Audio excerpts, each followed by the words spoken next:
and to this moment of paying tribute to producer, label owner, parent, friend, and sometimes verbal sparring partner, Brad Morris. I'm Greg DiGesu. I'm one of the event organizers who met Brad in the 1980s through his involvement, my involvement with Brad's involvement and my involvement with our band, the Wooden Soldiers. And I think all of us would agree that our wishes would be that Brad was here right now introducing this event from himself, but the universe had other plans. So feel free to be generous with your donations today, since this event is also to benefit Brad and Cindy's children, Carolyn and Ian. Sit back as an afternoon of music and tributes unfolds in his memory. And I'm going to turn the mic over now to Jeff Raspy, who's been also very instrumental in making today happen, along with Matt Friedlander, Dave Reynolds, and where's Paul Reeder? Typical. Paul, check out back. Paul Reeder. Okay. Jeff worked with Brad at Absolute A-Go-Go Records and will serve as today's MC. Indeed.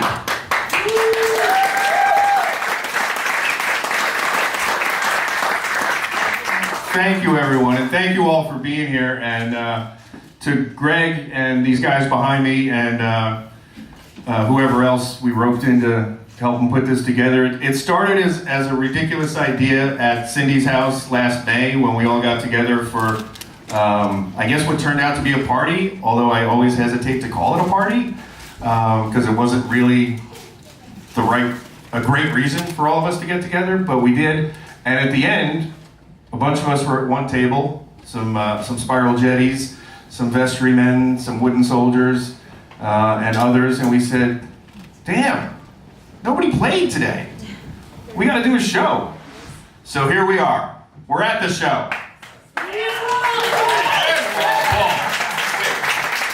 Was he out back?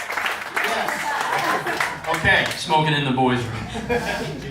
And for anybody who doesn't know, as Greg said, I worked with Brad at Absolute A-Go-Go in a smoky, rope-filled office in Oakland, New Jersey, for about 5 years, a job that didn't exist when I asked him if he needed help.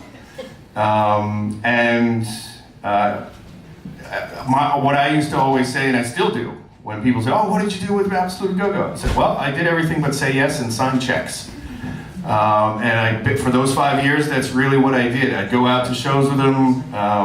You know, before we put out the Fish album, we went and saw Fish play at Wetlands for the last time, and stuff like that. So it's pretty amazing to me to realize now however many years later that is, that I'm still on the radio 30 years later, and I'm still putting shows together and dealing with bands and musicians and labels.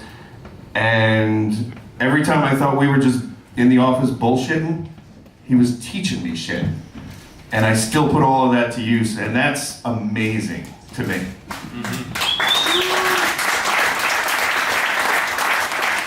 And I bet if all the bands who had to work with him and turned into verbal sparring partners, as Greg said, stopped and thought about it, you probably learned a lot of stuff too in those verbal sparring matches. Should we start? Yeah. All right. Duochrome. Duochrome are going to start the show. They actually started working with Brad after I stopped working with Brad, right? It was the early aughts? It was 1990. Pre-Y2K. Yeah. Right, okay, so just before the aughts. Which was still after I was working with Brad. And I know we're going to thank him several times throughout the day. What's that? But thanks to the legendary sound man Kirk Miller for flying in from Colorado. Thankfully he wasn't on the road with Ween right now, but his gracious heart flew him here, and he's going to do sound all day, which I'm sure is what he wanted to do on a Saturday.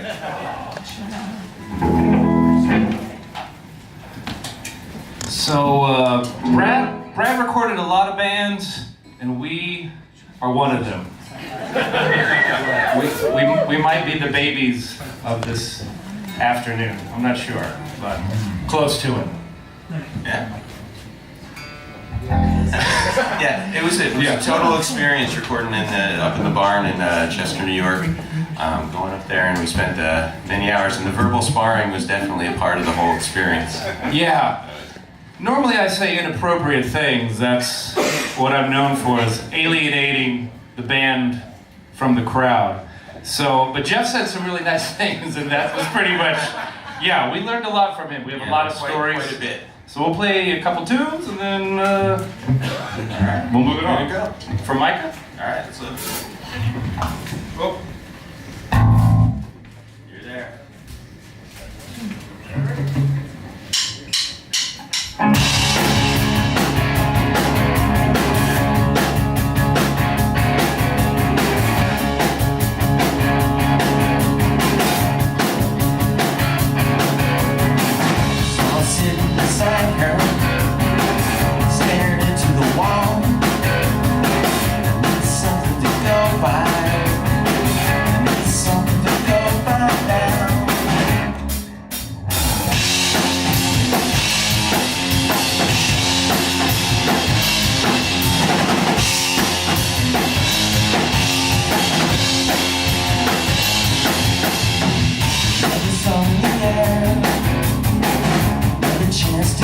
Back to it, another song in the air, another chance to echo off the wall. Street lights fade, and the wall, and the passion will break.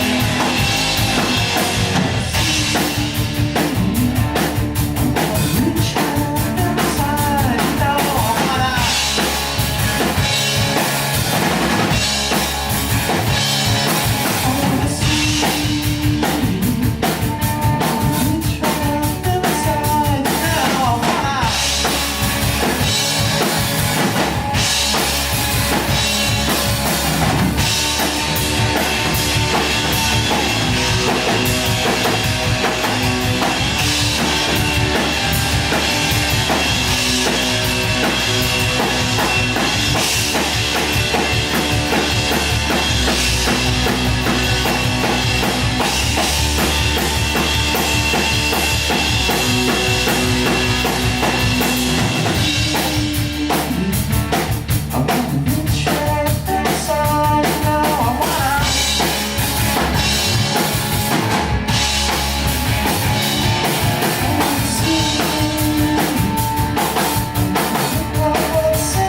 That was like the first tune, even pre-Duochrome maybe, that Brian had come up with, and we put it all together.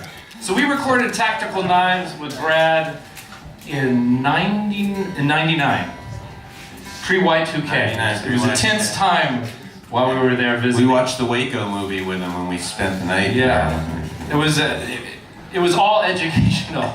There's so many things that I have forgotten about what this band has done, but our time with Brad, everything, Brad and Wink, there's a lot of Wink stories that we had, his dog, I don't know if you know. Yeah, the nibbling, and the hair in the pasta, and then cleaning up the bowls, that was the cleaning process. There was just so many good stories. It was a good time. The heating, watching Brad dangle a cigarette as he poured kerosene into what looked like a jet engine with a giant sticker that said, "Don't smoke anywhere near this." And we physically moved across the room waiting for it to all go up. But he was just so confident and cool, and everything worked out. So that was it. So yeah, so we had a lot of fun recording with him, and that was amazing. Yeah. And this is one of the songs that we did.